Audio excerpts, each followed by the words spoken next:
A 68-year-old retired electrician in Ohio walked into his local branch to pull $22,000 for his daughter's down payment on a house. The bank locked his transfer and flagged the transaction.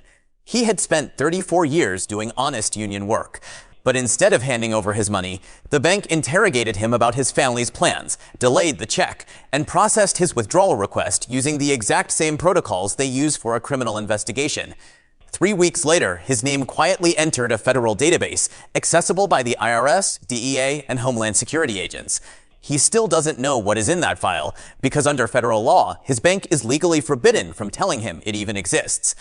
In 2026, holding large amounts of cash in a retail checking account is a liability.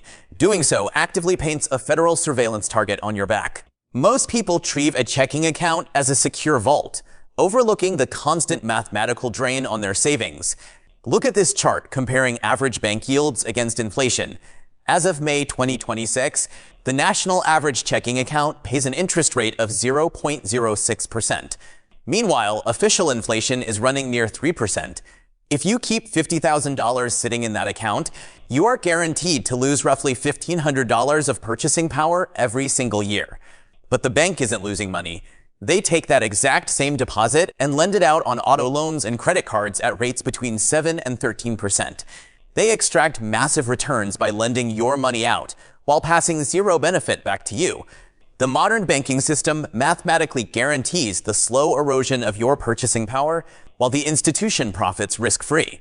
There is a specific federal law called the Bank Secrecy Act that governs how your bank watches you. The part everyone knows is the Currency Transaction Report, or CTR. If you move more than $10,000 in cash in a single day, the bank automatically files a report to the government. But this split-screen table shows the hidden threat catching ordinary Americans, the Suspicious Activity Report, or SAR. There is no dollar threshold here. An algorithm can flag a $200 withdrawal, submitting your private information to the Financial Crimes Enforcement Network.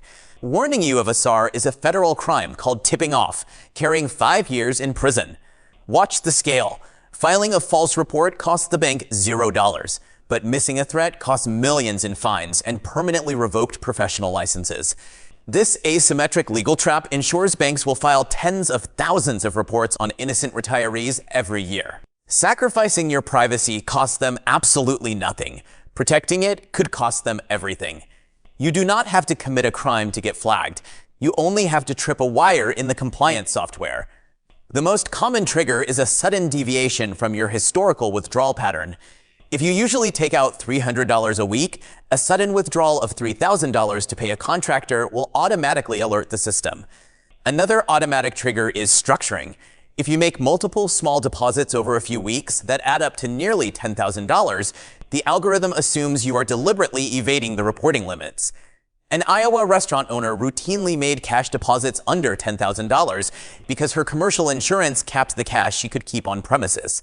The IRS seized her entire account balance of $33,000. She was never charged with a crime. It took 2 years of federal litigation to get her own money back. The software is completely blind to context.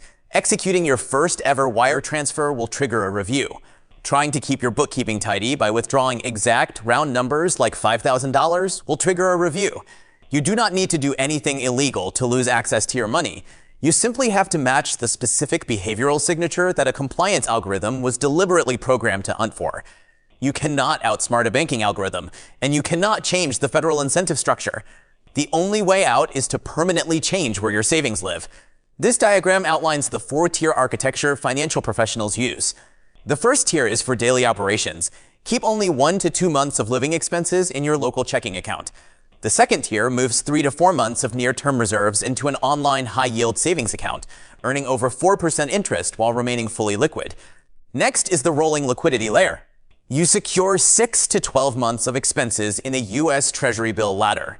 This money is fully backed by the government, matures on a staggered schedule, so you always have cash coming available, and every dollar of interest earned is completely exempt from state taxes. Finally, all remaining long-term wealth moves into Tier 4, brokered certificates of deposit. Using a single brokerage platform, this splits $1 million balance across 4 different issuing banks, safely bypassing the standard $250,000 FDIC limit and keeping every single penny federally insured. By diversifying across these tiers, you move your capital away from the specific retail algorithms that target ordinary retirees, while finally earning the full market yield your bank has been keeping for itself.